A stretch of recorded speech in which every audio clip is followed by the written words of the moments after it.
Our scout ship has returned! Well, well. Now here's a fine haul.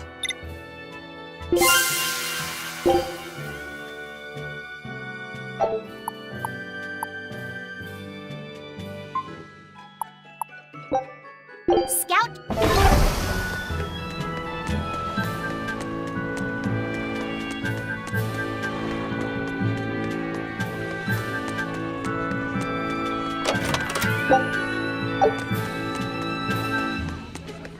The Eastern Plain is finally open for travel. I hear that the people of Stonebury are alive and well. My husband and I can breathe a sigh of relief.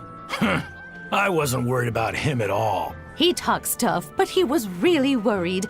Oh, sorry you don't know who we're talking about. It's his apprentice. What kind of apprentice? My husband's an architect. Even the royal family and the Abbey commission his work. He's been at the docks here on a job. He just finished and we're about to return to Logris. These people don't care about all that. Why did your apprentice go to Stonebury? He's young and talented, but a bit eccentric. He said he wanted to help create a new town, so he set off to the frontier. A craftsman has to focus on his work. Creating a new town. Ha! He should know his place. But my husband didn't disown him. That boy's fearlessness reminds me of my husband when he was young. So you understand how he feels then? I didn't say that. If he thinks he has the talent, he's free to do as he likes. But if he doesn't follow through with it to the end, I'll be done with him. Did you hear that? He thinks the boy can do it. If you ever find yourself in Stonebury, go visit that boy's workshop. Right, I'll do that. Sorry about my husband. He can be a real grump. Don't worry about it. I'm pretty used to people like that. Hey, what's that supposed to mean?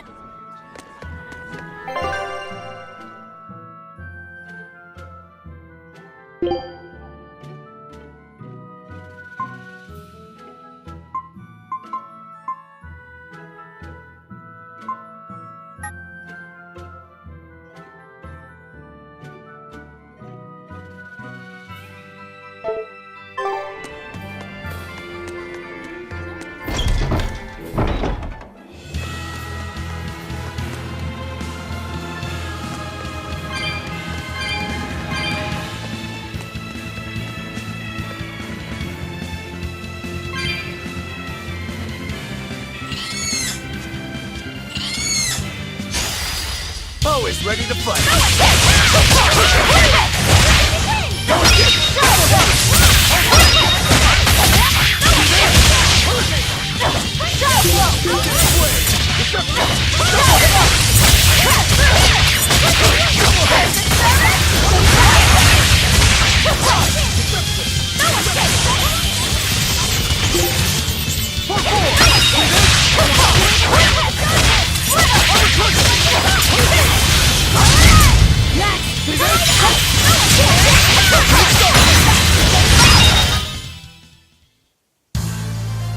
Are you hurt?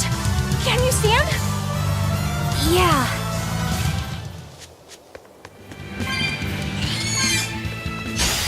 On to battle.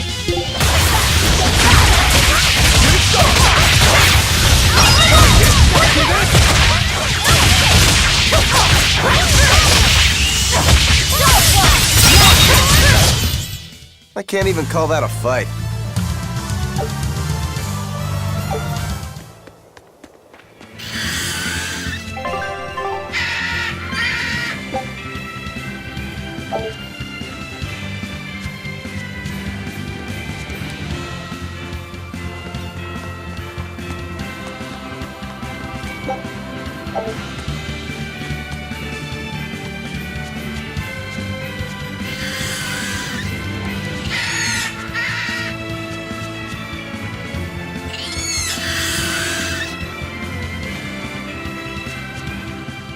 I think gotten used to it.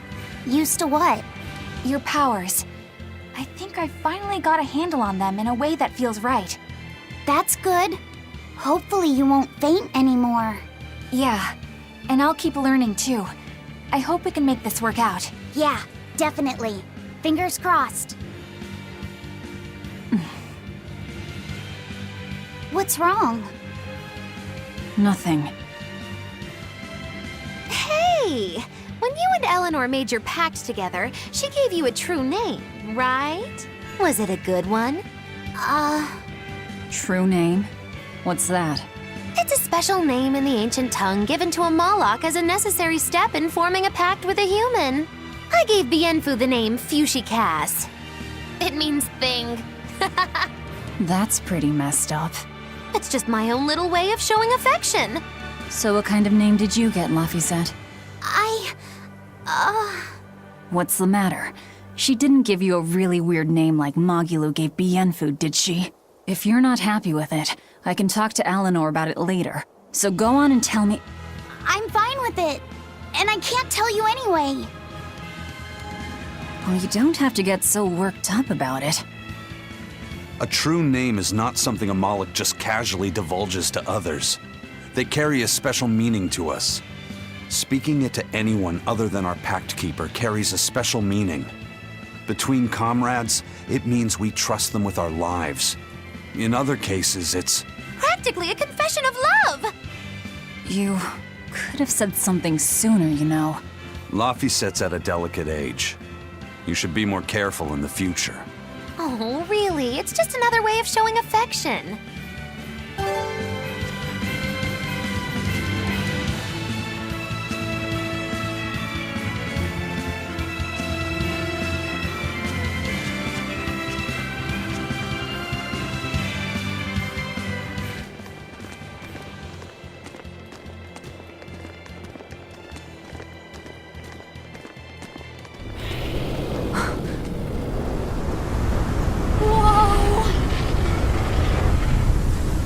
Dragon.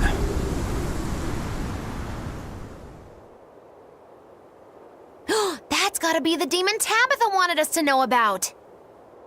It's flying free, but could it still be a Therian? I just felt an Earth Pulse point. It's that way, somewhere near the top of that mountain. Let's check it out.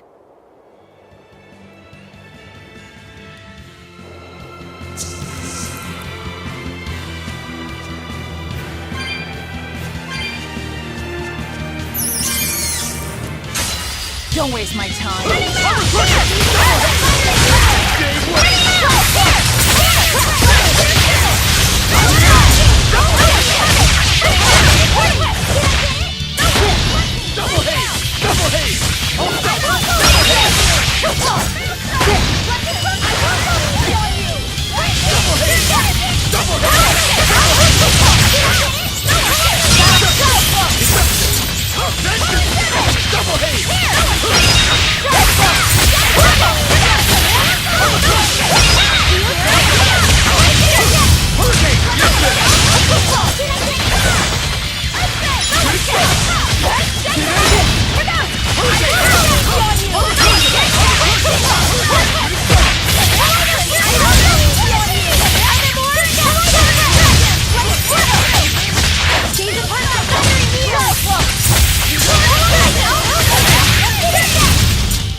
Are we ready for this?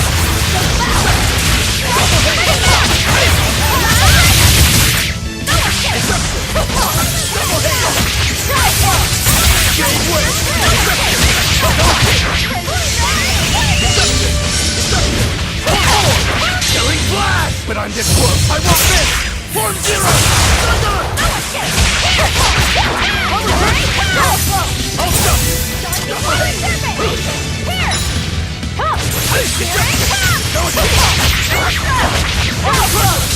See this? Turning mound! Here! Deception. Turning mound! Here!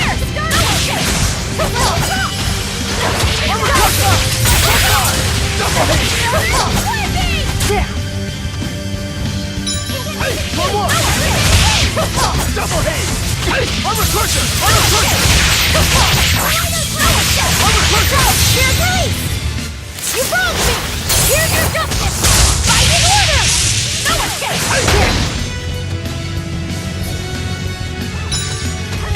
I'll help you! Here it comes!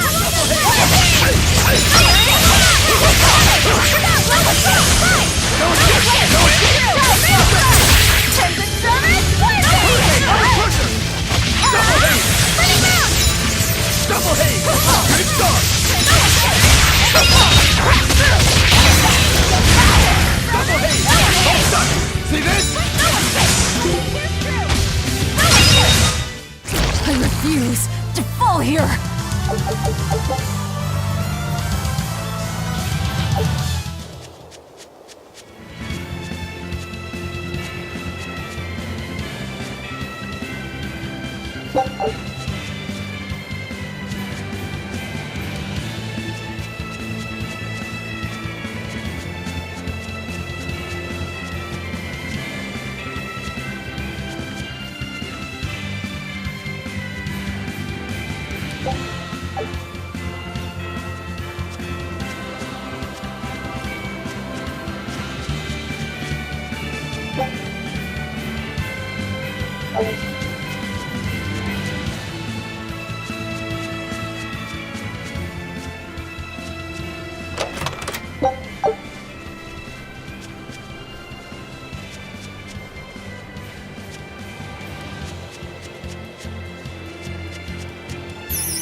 You too. Yeah, I can really feel the Earth pulse now. It's up above. Guess we're in for some mountain climbing then.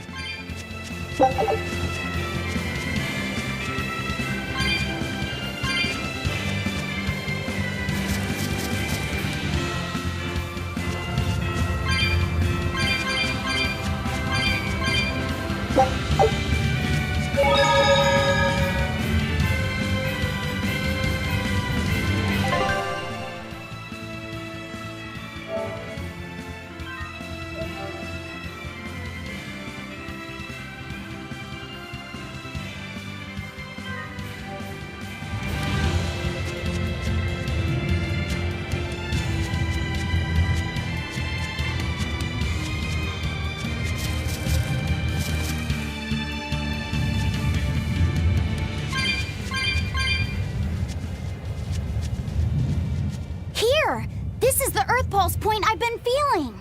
No Therian and no barrier. I must have gotten it wrong again. I wouldn't be so sure of that. That dragon could well have broken its barrier. Or it might have been too powerful for the Abbey to subdue. You could be right. After all, dragons make for the strongest demons. The problem is, we don't know if it's a Therian or not. Yeah. Let's stick with the plan and head to Stonebury to gather more information. Am I the only one here who thinks the real problem is how we're supposed to fight a frickin' dragon?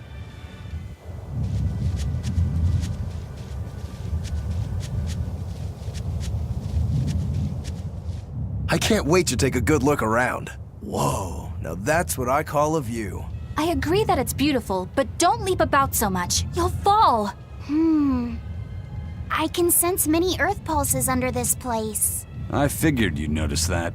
An intricate web of earth pulses crisscrosses the land under the Aldina Plains. Mountains like these would normally take tens of thousands of years to form, but these popped up in about a millennia. So the Earth pulses have affected the land? Exactly. Long ago, people wielded arts that allowed them to manipulate the earth pulses and control the very land itself. How could arts like that exist? Perhaps they pushed against key points on the Earth pulses? Like how acupressure can improve a person's blood flow. That's a rather forced comparison, but you may be right. Either way, those arts have been lost for eons. I'm impressed, Eisen. You know a lot about everything. Not at all. There's so much I don't know. For example, the name of these flowers. That's why I travel. To learn. Aldina alabaster grass. That's the name of this flower? Yes. A long time ago, my brother showed me a picture of it in one of his books. They're fragile flowers. They die quickly on their own, but if enough of them gather together, they can survive. Fields of them form beautiful white carpets of flowers. In some cultures, they symbolize kinship, the bonds between people. Kinship. Huh. I'll remember that. You and your brother taught me something new today. I'll never forget either.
If I were a bloodwing, where would I be? We'll start at the inn.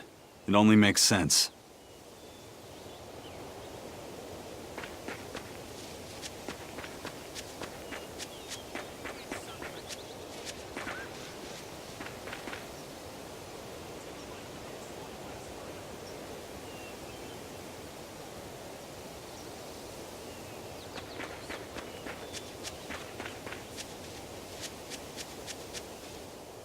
The water around here is ideal for producing wine and spirits. I've been thinking about fermenting something new. What will you make? This region's specialty is berries, so a berry wine? But the chilly air and level of humidity here should be just right for making an amber draft, don't you think? Considering the geography around here, the water must contain a high mineral content. If you use it to make a rice wine, the taste will be unique. I've considered all those options, but I must create something that can surpass my greatest rival, Sleeping Princess. But that's nearly impossible to make. Exactly. Not an easy task, to say the least. Sleeping Princess is made by filling an emerald cask with water from an enchanted mountain spring and sitting it in direct sunlight for 7 years. The water's magic causes it to change color each year.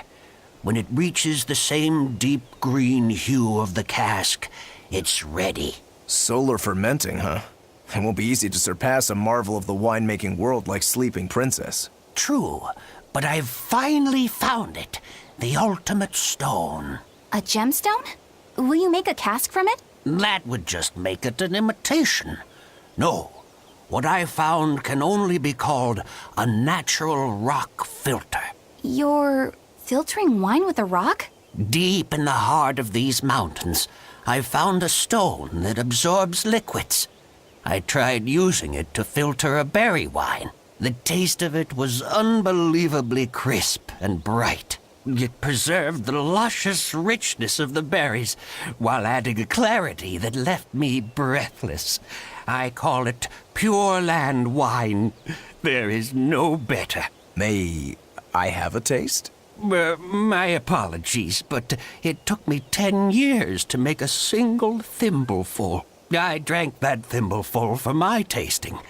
It'll be about 50 years before I can make a decent batch. I doubt I'll see a full bottle in my lifetime. 50 years, huh? Meet you back here then? I've never been so glad not to be human.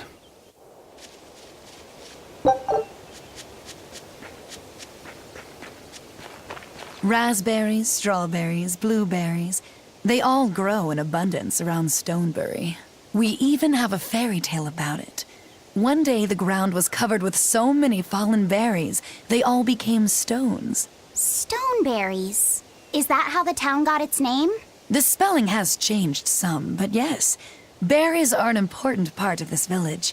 We harvest local berries to make jams, pastries, gels, and all sorts of sweets. Berry-flavored gels! I've never had one. We've exported our jam and fruit for a while now, but our raspberry gels are still being perfected. Aw, rats. Are the vegetables growing in that field special too? I don't think I've ever seen anything like them before. You've got sharp eyes. But that's right. They're a rare species of wild potato. They're red and they're called radish bells. We discovered them in the mountains nearby. Sadly, the potatoes are actually highly poisonous. Really? But they look so good. They do. But the skin and the sprouts are toxic. If you aren't careful when removing them, it's Poisonville for you. Deadly poison aside, they're sweet, fluffy, and go great with butter. And when they're fried nice and crispy, they're the best. So just skin them and sell them. What's the problem?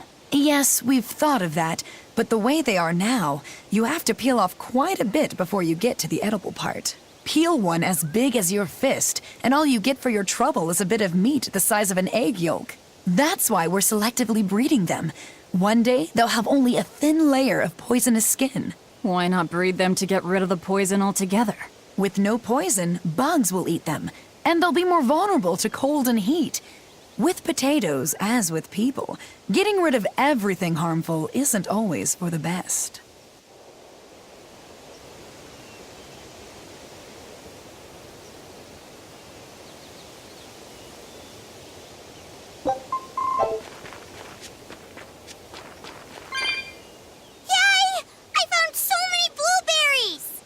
gonna do with all those? Make jam?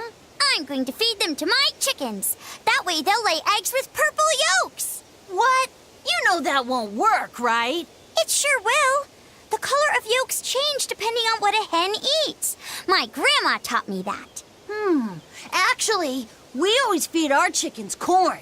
Is that why their yolks are yellow? What are you gonna do with purple eggs anyway?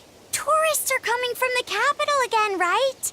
I bet they've never seen purple eggs, so I figure I could sell them for a lot. Maybe I can even make our village famous! You've thought this out, but will they really sell? You know what they'd make, right? Purple fried eggs, purple omelets, purple egg fried rice. Hey, would you want to eat a purple omelet? Strange things sell, right? You don't have to be so mean just 'cause you can't think of a better idea. Oh, sorry. Here, let me help you. Fine. Go catch a whole barrel full of jewel beetles. If we feed them to my chickens, we'll get eggs with yolks like shining jewels. I really wouldn't want to be your chickens, but... okay. What a carefree village. But you know, this is what really makes humanity amazing to me. Attempting the impossible. Reaching for the stars, just as a matter of course. Aye. Though we may stumble countless times on our way, we can achieve anything we put our minds to. Attempting the impossible, huh? That's all well and good, but there are some lines that should never be crossed. Purple eggs. Ugh.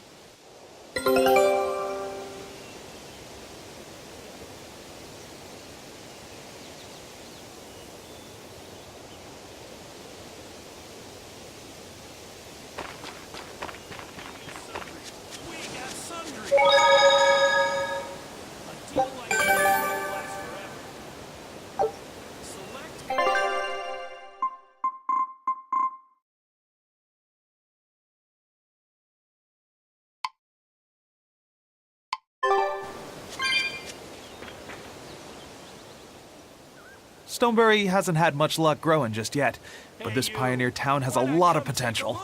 Trees grow well here, and the lumber is of great quality. Oh, we're also close to the quarries, so stone isn't a problem. As long as the demons are contained, this country will rebuild. The need for stone and lumber will soar. Best of all, this area is quiet, has beautiful lakes, and is a perfect place for a craftsman like me to work. And why settle for anything less? I do feel that you might be a bit short-handed here. It's hard to build without manpower. You're right. We need something to attract new settlers. Maybe some sort of specialty item? Is there any fruit or vegetable that can only be found around here? There is a type of potato called the radish bell that we grow, but it's got a few, quirks. If you want to attract people, you should just ring a bell. Come to Stonebury, where the money grows on trees. A bell tower, huh? That might actually work. We can even use local stones for the bell. The Stonebury Stone Belfry. It won't work. Huh? Try hitting a rock. Doesn't ring. Ah, how could I have missed that? I'm still such a novice. My master taught me better than this. Think before you build. That's what he always said. I need to do better and not sully his name.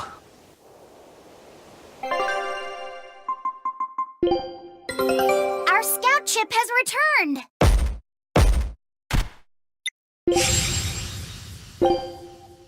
Scout ship...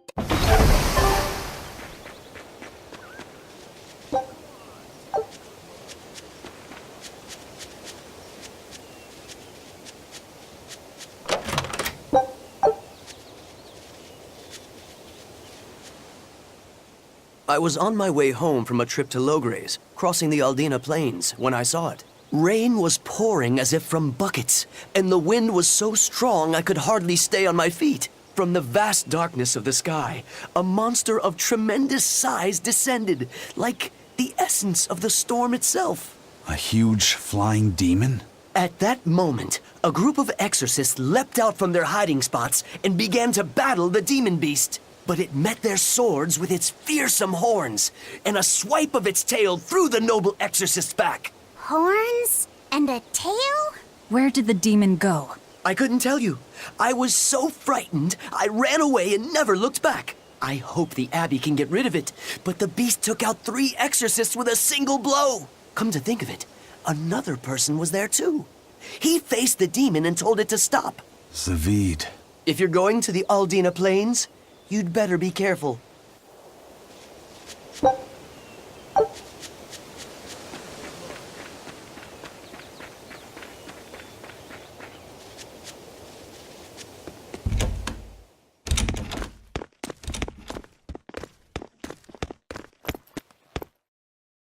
Zavid. Well, hello, sailor.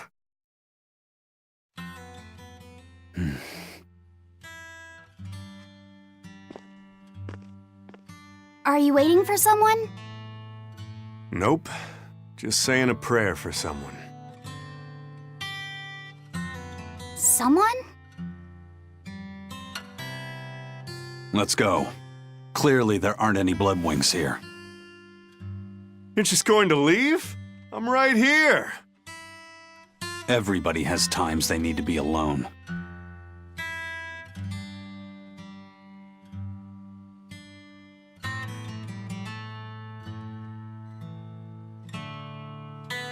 Fee. Right, coming.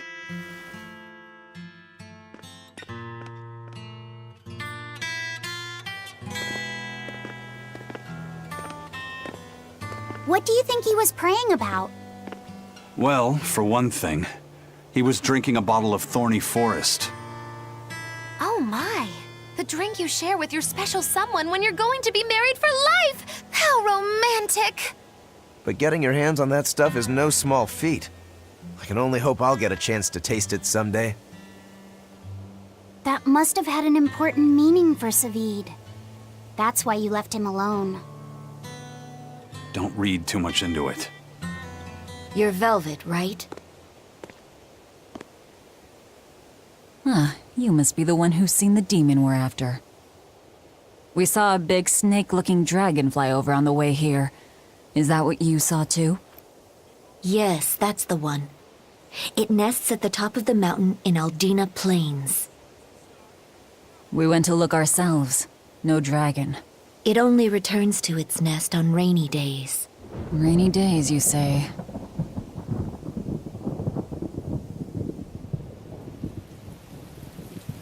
Oh, just look at what you went and made the weather gods do! This doesn't bode well. Not at all! Thanks. We'll give it another shot.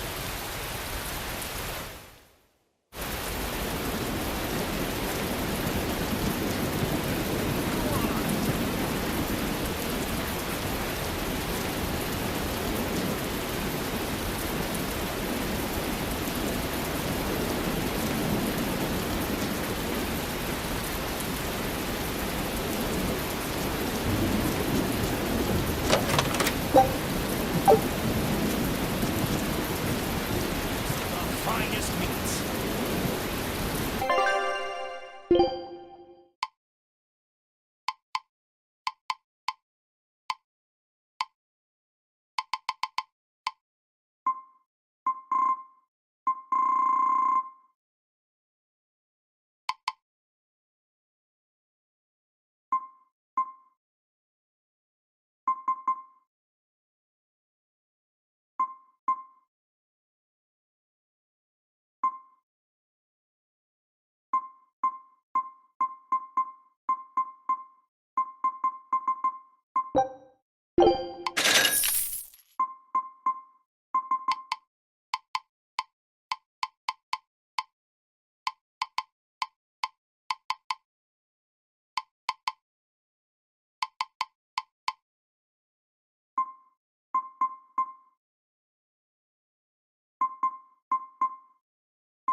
meeting like this must be providence, meow. We're in a hurry. Save it, cats. All the better, meow. I've just stumbled upon a perfectly nifty piece of stone just for you. What's it for? That's not a geoboard, is it? Bingo! I dug it out of some ruins, meow. They were made by Norman Meowny years ago for surfing along Earth pulses, but I can't use it, so I figured I'd pawn it off on someone else who could, meow. Wait, Norman made this? That doesn't exactly inspire confidence. Don't be so mean! We're capable of exceptional things! Sometimes. When a Norman speaks their own name, the board springs to life and whisks its masters away at top speed. They'll even plow right through weak demons. You could say it's our masterwork, even if we sorta stumbled on it by accident. Huh. Well, then I apologize. So we can ride this as long as we have Bienfu with us, right?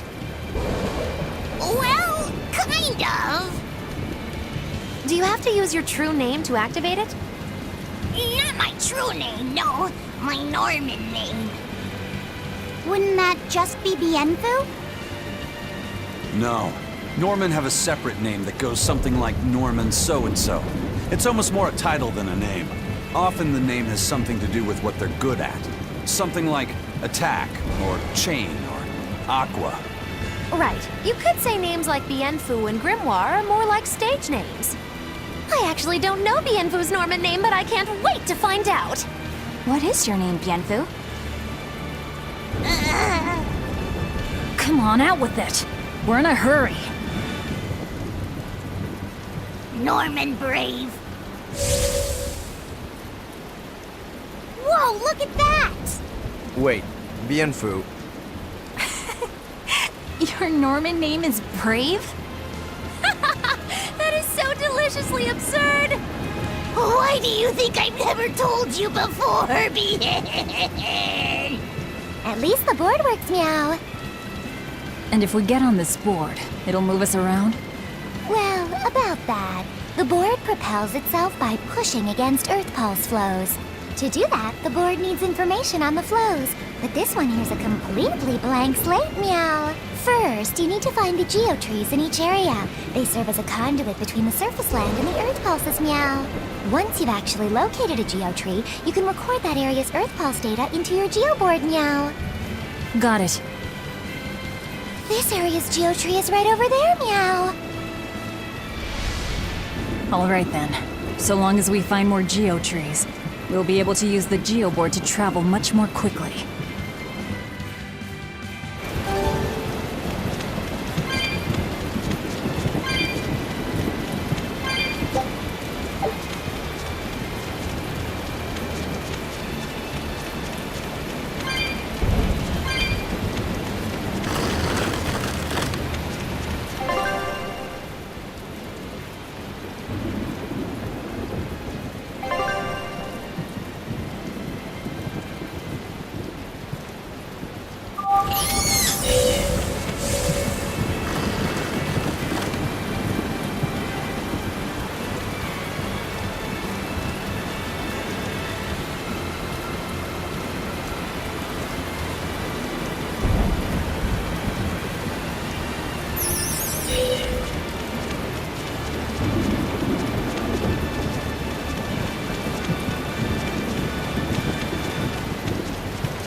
I'm not one to go easy.